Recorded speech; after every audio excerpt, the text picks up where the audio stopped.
سكر لنا هذا وما كنا له مقرنين وإنا إلى ربنا لمنقلبون والله خير حافظا وهو أرحم الراحمين بسم الله الذي لا يضر مع اسمه شيء في الأرض ولا في السماء وهو السميع العليم সম্মানিত হাজিরিন, মহান আল্লাহ শুকরিয়া যে আল্লাহ রাব্বুল আলামিন আমাদেরকে মক্কাতুল মুকাররমায় উমরা করার পরে আজকে রাসূলের দর্শনীয় স্থানগুলা, রাসূলের সাথে পাহাড়ের সাথে যে ওতপ্রোতভাবে জড়িত ছিলেন, রাসূল অবস্থান করেছিলেন এবং বিশেষ করে হজের ওয়াজিব ফরজগুলা আদায়ের যে স্থানগুলা, সেই স্থানগুলা জিয়ারতের নিয়তে বাসে উঠার যে আল্লাহ আমাদেরকে তৌফিক দিয়েছে, আসুন সেই আল্লাহর শুকরিয়া আদায় করি। জবান খুলে উচ্চ আওয়াজে বলি আলহামদুলিল্লাহ। সম্মানিত হাজিরিন, আমরা আজকে যে সমস্ত জায়গাগুলো যাব, গারে সাউর, আরাফা, মুজদালিফা, মিনা, জাবালে নূর, নহরে জুবাইদা ইত্যাদি জিনিসগুলো আজকে আমরা দেখব। প্রথমে আমরা যে জায়গায় যাইতেছি সেটা হলো জাবালে সাউর। মক্কা এবং সারা বিশ্বের মধ্যে 6,500 পাহাড় আছে, তোর মধ্যে মক্কায় আছে 3,500। এই 3,500 পাহাড়ের মধ্যে অন্যতম পাহাড় হলো গারে সাউর। কেন এই পাহাড়টা এত বিখ্যাত হলো? আল্লাহ রাসূল সাল্লাল্লাহু আলাইহি ওয়াসাল্লাম 610 খ্রিস্টাব্দে যখন এই মক্কায় ইসলামের দাওয়াত দিতে লাগলেন, ইসলামের প্রচার প্রসার করতে লাগলেন, হিসাব ভাই কথা না বলে শুনি, রাসূল সাল্লাল্লাহু যখন ইসলামের দাওয়াত দিতেছেন তখন মক্কার কাফেররা রাসূলের এই বিরুদ্ধাচরণ শুরু করলো। এর আগে রাসূলকে তারা আলামিন উপাধি দিয়েছে, রাসূলের সাথে খুব ভালো সুসম্পর্ক ছিল। যেই মাত্র নবুয়তের দাবি নিয়ে রাসূল ইসলামের দাওয়াত দিলেন, তারা রাসূলের বিরুদ্ধাচরণ করতে লাগলো। অবশেষে মক্কার মধ্যে আমাদের শাহাদ ভাই আছেন, শাহাদ ভাই কই? শাহাদ ভাই ওই যে সামনে তো, হ্যাঁ জি, তিনি ইসলামের ইতিহাসের কালচারের ছাত্র ছিলেন, আমি ইসলামের কালচারের ছাত্র। এইখানে আরবদের মধ্যে আমাদের দেশে যে সংসদ আছে, আরব দেশে এরকম একটা সংসদ ছিল, এটার নাম ছিল মালা। আবার আবার থেকে এটাকে বলতো দারুন নাদওয়া। আবু জাহেল স্পিকার হইয়া যখন এই দারুন নাদওয়ার আহ্বান করলেন, সকল সংসদ সদস্যরা আসলো, আইসা তারা পরামর্শ চাইল যে মোহাম্মদ যেভাবে আমাদের বাপদাদার ধর্মে চুনকারি মারতেছে, এমনি ভাবে যদি সামনে তাদেরকে ছেড়ে দেওয়া হয়, আরো দিন তার দলবল বড় হয়ে যাবে, কি করা যায়? এই পরামর্শ চাওয়ার পর এক লোক পরামর্শ দিল, একদল লোক, যে মোহাম্মদকে আমরা হত্যা করব। আবু জাহেল বলল সে তো কুরাইশ বংশের লোক, তাকে যদি হত্যা করা হয় তাহলে কুরাইশ বংশ শক্তিশালী বংশ, তারা আমাদের থেকে জরিমানা চাবে। আরেকদল বললো তাহলে দেশ থেকে তাকে বাহির করে দেই। আবু জাহেল বলল দেশ থেকে বাহির করে দিলে যে দেশে যাবে সেই দেশে ইসলাম প্রচার শুরু করবে। এমন সময় দেখে দারুন নাদওয়ার প্রধান ফটকে গেইটে এক লোক আসছে, পায়জামা, পাঞ্জাবি, পাগড়ি, জামা মাথা দিয়ে একেবারে বড় বিশ্ব। আবু জাহেল নিজে গিয়া তাকে স্বাগত জানালেন, বললেন যে আপনি কোথায় থেকে আসছেন? তিনি বললেন জি তুমি না নজর, আমি নজর থেকে আসছি। আসলে সে ছিল ইবলিস শয়তান। একেবারে আবু জাহেল নিয়ে তাকে তার স্পিকারের চেয়ারে বসাইলো, বললো যে আপনি তো সকলের মুরব্বী, দেখা যায় বয়স্ক মানুষ, আপনি একটা পরামর্শ দেন মোহাম্মদের ব্যাপারে কি করব। তখন আবু জাহেলের কাছে এই ইবলিস শয়তান পরামর্শ দিল, প্রত্যেক গোত্র থেকে, এমনকি কুরাইশ গোত্র থেকেও একজন করে যুবক নিয়ে আজকে রাত্রেই মোহাম্মদকে হত্যা করবে। সিদ্ধান্ত হলো যে সিদ্ধান্ত সেই মধ্যে প্রত্যেক গোত্র থেকে একজন লোক করে নিয়ে রাসূলের বাড়ির চতুর্দিকে ঘেরাও করবে।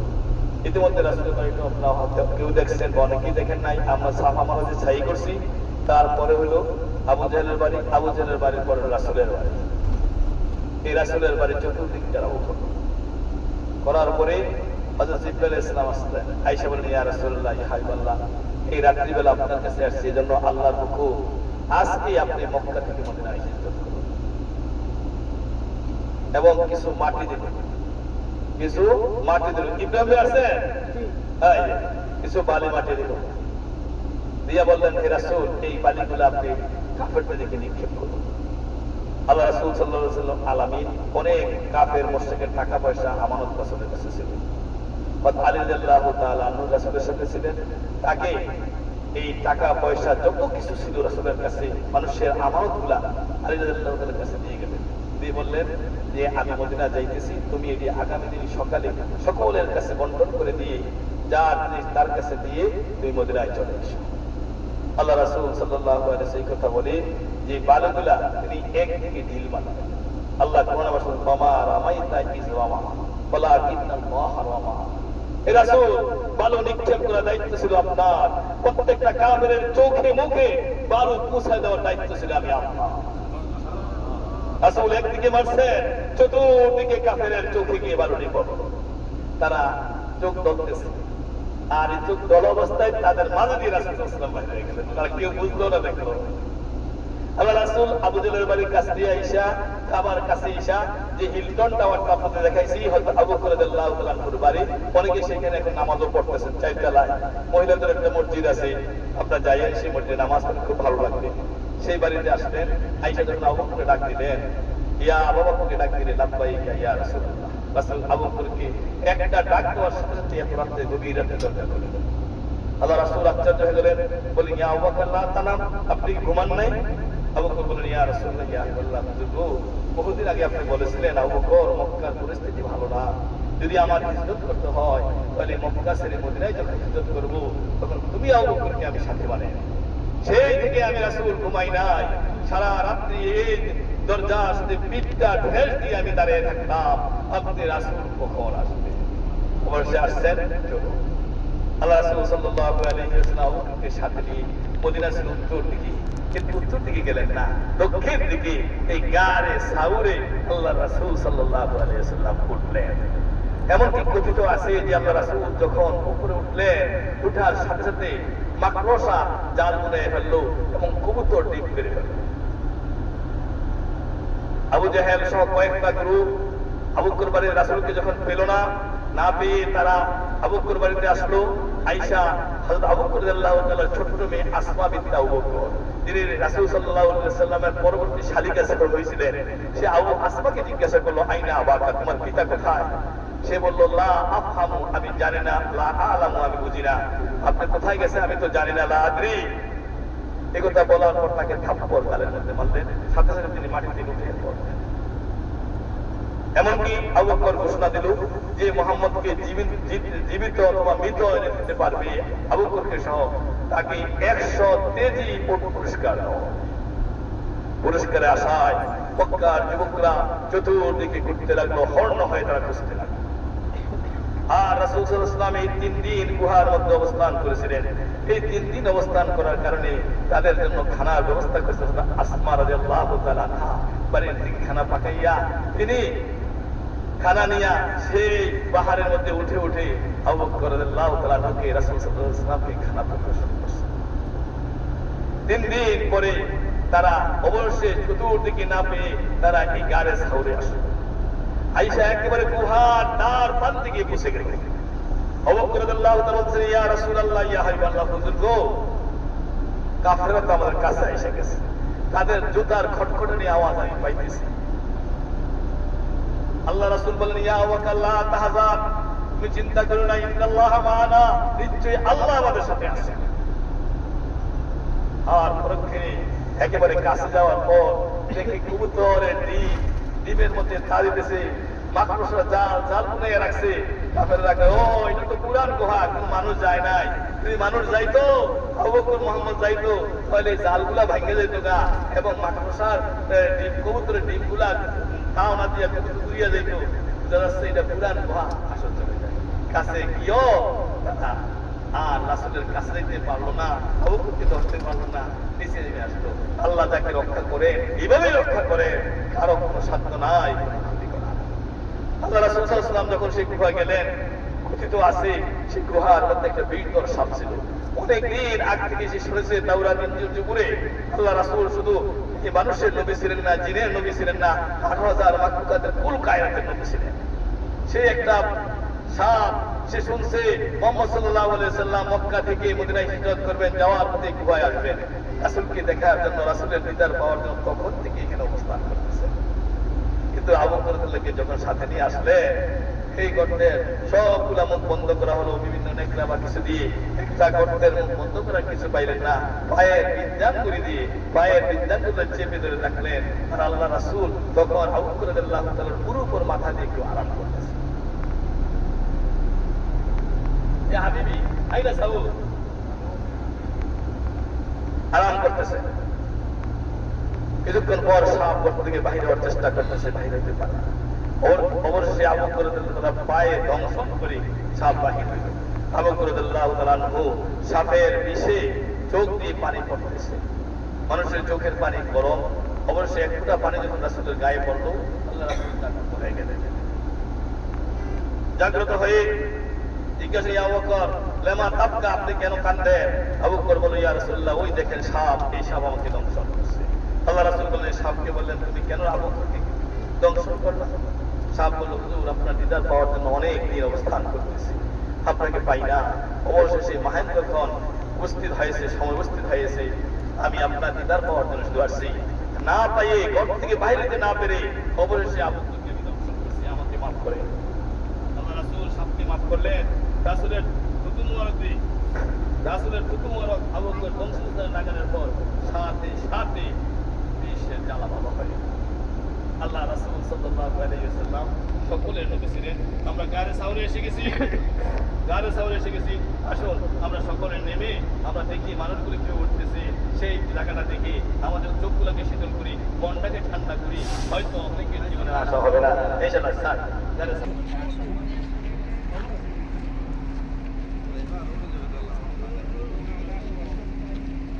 আমার সাথী নাম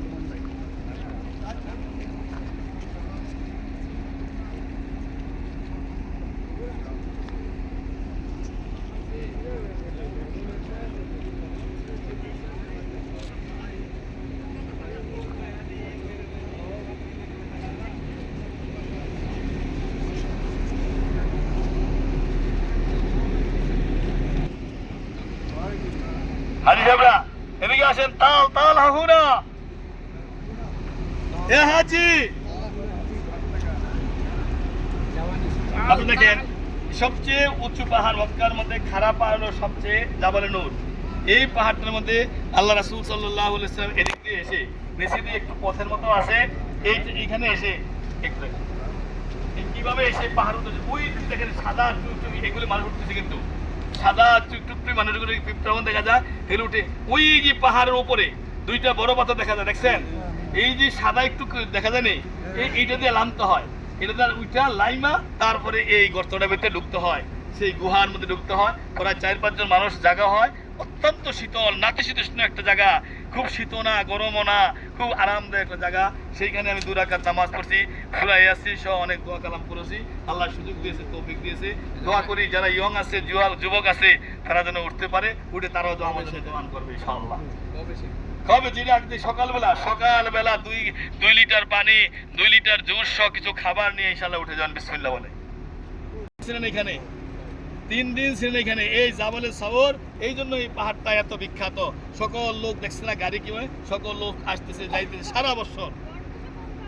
গর্তের উপরে, গর্তটা একেবারে উপরে দেখেন, ওই যে উপরে একটা পাথর দেখা যায়, এটা নিচে ছোট্ট একটা পাথর দেখছেন, এই 2টা পাথর, এদিকে ওইটা, এই গর্তটা, এই পাথরটা কাছ দিয়ে লাইমা তারপরে গুহার ভিতরে ঢুকতে হয়।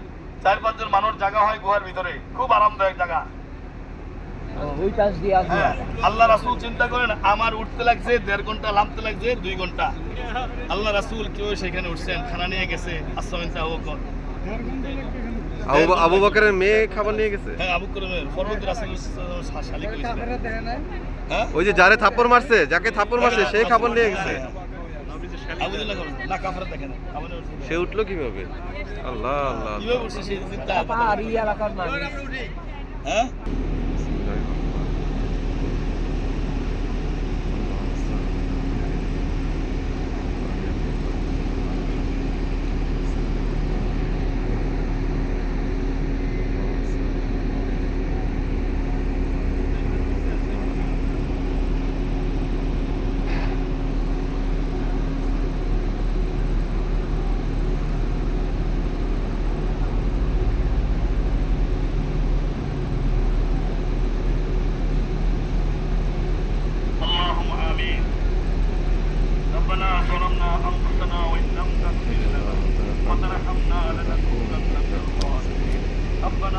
تحملنا ما لا طاقة لنا به واعف عنا واغفر لنا وارحمنا أنت مولانا فانصرنا على القوم الكافرين يا رب العالمين আল্লাহ তোমার মেহমানদেরকে নিয়ে জাবালে সুরের পাদদেশে এসে সূরা ফাতিহা সূরা ইখলাস শিবরা আপনার সাথে আল্লাহ মেহেরবানি করে আমাদের হাতগুলো কবুল করে আল্লাহ আমাদের জীবনের গুনাহগুলি মাফ করে দেয় আমাদের আব্বা আম্মা দাদা দাদি নানা নানি শ্বশুর শাশুড়ি আত্মীয়জন ফিরস্তার তাদের গুনাহগুলি মাফ করে দেয় আল্লাহ যা কিছু কল্যাণ আছে আমাদেরকে দান করে রাসূল সাল্লাল্লাহু আলাইহি ওয়াসাল্লামের তরিকা মোতাবেক আমাদেরকে চলবার তৌফিক দেয় ও আল্লাহ মুকাম্মাল হাদিসে জিন্দা নবীদের রওজায় সোনার মদিনায় পৌঁছে দিয়ে হযরত ফাতিমা জোহরা রাদিয়াল্লাহু তাআলা আনহা হযরত হাসান হুসাইন রাদিয়াল্লাহু তাআলা আনহুমাদের রহমতে পৌঁছে দেয় तमाम अंबिया किराम साहबे किराम तबीन तबे तबईन आइमे मुस्ताहिदीन आइमे मुतकद्दिमीन मुताखिरीन उलमा फजला बुजुर्गान दीन चार तरीका इमाम गाउस फकीर दरवेश যারা দুনিয়া থেকে রেহরাত হয়েছে তাদের হাতে আমিন আল্লাহ বিশেষ করে এই 2008 সাল থেকে এই পর্যন্ত যত হাজী সাহেব মারা গেছে এর আগেও যারা মারা গেছে প্রত্যেকের কবরে হাজির করে আল্লাহ পৌঁছে দিয়ে ও আল্লাহ আমাদের যারা অসুস্থ আছে প্রত্যেকের সাহায্যুল্লাহ আজাদা নসিব করে আমাদের রেখে আসা পরিবার পরিজন ছেলে সন্তান প্রত্যেককে আপনি হেফাজত করিয়েন আমার রুজি বরকত দান করিয়েন হালাল খাওয়ার তৌফিক দিয়েন হারাম হইতে বাঁচিয়ে রাখেন ইসলামী জিন্দেগি গঠন করবার তৌফিক দেন যে কাজ করলে আপনি রাজি মদিনার হাবিবকে সে কাজ করার তৌফিক দেন আমরা সকলে আপনার প্রতিতে সবর করতাম আমাদের জান মাল ঈমানের জমিদার হয়ে দেন اللهم اغفر وارحم وانت خير الراحمين اللهم حبب الينا الايمان وزينه في قلوبنا وكره الينا الكفر والفسوق والعصيان واجعلنا من الراشدين اللهم قنا عذابك يوم تبعث عبادك اللهم ادخل الجنه بغير حساب আল্লাহ বিশেষ করে ইব্রাহিম ভাই অসুস্থ আল্লাহ তাকে সুস্থ দান করেন আমিন আল্লাহ আব্দুল কাদের সাহেব স্ত্রী অসুস্থ তাকে সুস্থ দান করেন যারা যে অসুস্থ আছে প্রত্যেককে সাহায্য আজর নসিব করেন وقوموا من الله إن الله بصير بالعباد سبحان ربك رب العزة عما يصفون وسلام على المرسلين والحمد لله رب العالمين وحق لا إله إلا الله محمد رسول الله